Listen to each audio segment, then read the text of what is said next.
Aujourd'hui, une pensée engagée sur les paris sportifs par Rémi. On se retrouve à la fin de l'épisode. On a perdu l'euro, mais une partie de la France célèbre une victoire. Selon Isabelle Fague-Pirotin, présidente de l'autorité nationale des jeux, les Français ont parié 435 millions d'euros en ligne lors de l'euro. C'est plus que les 330 millions d'euros pariés lors de la dernière Coupe du Monde. Et si les opérateurs de paris sportifs se félicitent de cette année record, personnellement, ça m'inquiète un peu, parce que ça montre une chose, les Français n'ont plus une thune. La grande raison de ce succès, c'est l'énorme campagne de pub pour les paris en ligne qu'il y a eu pendant l'euro. J'habite en Seine-Saint-Denis, à base de pop, et il y avait des pubs partout.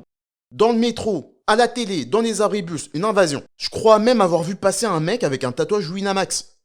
J'ai pas de problème avec les paris sportifs, mais plutôt avec le ciblage de ces pubs. Si elles étaient neutres et qu'elles s'adressaient à tout le monde, pas de problème. Mais c'est pas le cas. Parce que ces pubs ciblent une niche particulière, les jeunes issus de quartiers populaires. Et si cette stratégie semble de prime abord contre-intuitive, après mûre réflexion, elle s'avère aussi cynique qu'efficace. Ce genre de campagne, ça me fait penser à une campagne de pub qui avait fait polémique à Paris en 2017. C'était une campagne de pub pour un site de Sugar Daddy. Pour ceux qui connaissent pas le concept, les sites de Sugar Daddy, en gros, c'est des sites de rencontres, entre guillemets, entre des étudiantes fauchées et des vieux riches. Et c'était pas pour faire un foot. C'est le même mécanisme et c'est la même promesse. Allez voir des jeunes en galère d'argent et leur promettre aventure et argent facile. Parce que c'est ça la promesse de ces campagnes de pub. Les paris sportifs vont vous sortir de la misère. Pas l'école, pas le travail, les paris sportifs. Ces campagnes vendent le pari sportif comme le meilleur moyen de gravir l'échelle sociale, de devenir le roi du quartier, de devenir riche sur un coup de tête, ou encore de mettre la daronne à l'abri. Alors que, surprise, c'est pas le cas. Selon l'Argel, l'autorité de régulation des jeux en ligne, 85% des joueurs ont été perdants et en paris sportif, seulement 1,5 joueur sur 10 000 a gagné plus de 12 000 euros. C'est pas beaucoup. Et pour attirer le chaland, tous les coups sont permis. On utilise tous les codes de la banlieue. Enfin, les codes de ce que les publicitaires imaginent d'être les codes de la banlieue. Donc, des personnalités urbaines. C'est comme ça qu'on dit quand il y a des Noirs et des Arabes. Rappeurs, influenceurs, footballeurs. Des punchlines comme But en or, montre en platine, qui pourraient totalement avoir leur place dans un album de rap.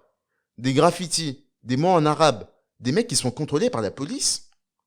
Et tout ça, filmé dans des cités, sous fond de rap. Et je blâme pas les acteurs recrutés dans ces pubs. On a tous besoin de bosser, il n'y a pas de sous-métier. Et quand t'es un acteur, que tu te fais refouler de tous les castings de Paris parce que ton profil il est trop urbain, et qu'une boîte de pub se présente à toi en te proposant un tournage avec un gros budget et une exposition nationale, tu dis oui. Petit aparté, l'audiovisuel français, faites un effort. Appelez-nous pour autre chose que des films de dealers, des films de sans-papiers et des pubs de paris sportifs. On est fatigué. Reprenons. Tout est fait pour cibler la banlieue, et uniquement la banlieue. Je persiste et signe. Parce que quand ton égérie, c'est le mec qui chante « À l'armée, j'avais mon FAMAS et du shit dans le caleçon », c'est pas pour attirer Garance et Philippines. Et c'est intéressant de voir qui est à l'origine de ces campagnes de publicité. Parce qu'on voit bien que ces gens n'ont aucun rapport avec les quartiers populaires. C'est des fils de Bourges, sortis d'écoles de pub à 10 000 euros l'année, qui travaillent dans des cabinets de pub, situés dans des endroits comme Boulogne-Billancourt ou La Défense. Pas besoin d'être sociologue pour voir qu'ils sont pas du tout le public cible de ces pubs. Et ce qui est drôle, c'est que ces gens-là adoptent une posture quartier-friendly dans la pub, alors que tout banlieusard ayant fait des études supérieures sait très bien que dans les cursus les plus huppés, il suffit d'un wesh pour devenir le paria de sa promotion. Mais la campagne marche et on se retrouve dans des situations accablantes, des mecs complètement addicts qui misent l'argent du loyer, des courses, du crédit consommation, c'est vraiment chaud. Et les choses vont de plus en plus mal, surtout depuis que les paris en ligne ont été autorisés en France. Avant, pour parier, il fallait sortir de chez soi, se diriger vers le PMU aux horaires d'ouverture, y entrer, ressortir parce qu'on avait oublié de retirer de l'argent, aller au distributeur, taper le code, prendre l'argent, retourner au PMU, dire bonjour à tout le monde, prendre un ticket, chercher un stylo, lire le journal pour voir les codes, remplir son pari, le relire, aller au comptoir et le donner au buraliste. Il y avait beaucoup de contraintes. Alors qu'aujourd'hui, c'est simple. T'installes l'application, t'enregistres ta carte de crédit et pouf, t'es insolvable. Le problème des paris en ligne, c'est qu'il n'y a pas de garde-fou. Quand quelqu'un entre dans un PMU et qui veut miser 1 000 euros sur une victoire du FC Lorient, il y a quelqu'un qui peut potentiellement arriver et lui dire que c'est une mauvaise idée. Mais pas dans les paris en ligne. Il n'y a personne. T'es seul avec toi-même. Tu peux te lever en sursaut à 2h du matin, te dire la vie de ma mère, Monaco va gagner 3-0 demain, miser 500 euros et te recoucher. D'autant plus que maintenant, tu peux parier sur tout. Tu vois, au début, on pouvait parier sur le foot, le basket ou encore le tennis, et je me dis pourquoi pas. Mais quand j'ai vu qu'on pouvait parier sur des matchs de curling, des matchs de luge ou encore des matchs de Street Fighter, je me suis dit non, ça va trop loin. Il n'y a plus de passion pour le sport, c'est du pari pour pari. Et moi, je constate en observant les parieurs devant les matchs, c'est terrible, c'est des zombies. Ils regardent même pas le match, ils voient leur pari se réaliser.